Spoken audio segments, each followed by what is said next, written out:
Une soixantaine de personnes pressées dans la salle et un collectif qui mêle scientifiques et habitants de la vallée de la Gravonne. Tous sont animés par la volonté de trouver ici des réponses au défi global du dérèglement du climat. À l'écran, 3 jeunes interrogent un décor familier où les facteurs de la crise écologique sont à l'œuvre. J'ai 30 ans. Quand j'étais déjà petite, j'entendais parler de certaines choses, donc ça m'angoissait assez fortement. Mais jusqu'à il n'y a pas longtemps, j'ai préféré, je pense, être dans le déni.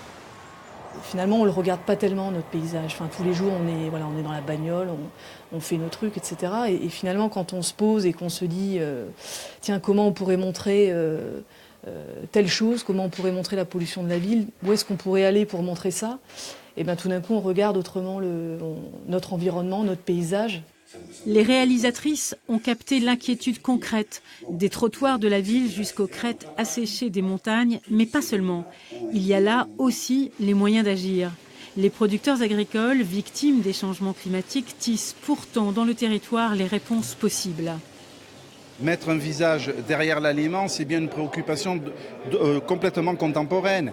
Et en Corse, nous avons la chance d'avoir encore la mémoire et quelquefois même l'effectivité de ces relations entre producteurs et consommateurs. Des relations interpersonnelles, de village, des relations de proximité. Ainsi posé dans un cadre local, le film est propice au débat et à l'action. On questionne les politiques publiques, nationales comme régionales. L'urbanisation domine les échanges. Ça tombe bien, le prochain projet du collectif portera sur l'habitat. C'est comment on vit dans un territoire, comment on s'y déplace, où sont nos centres d'activité, les dissensions entre... De plus en plus, on habite à 1h30 de son lieu de travail, à Ajaccio, c'est une aberration. Il y aura donc sûrement bientôt un nouveau film et de quoi avancer collectivement vers la compréhension d'une catastrophe qui, on l'a bien compris, est déjà là.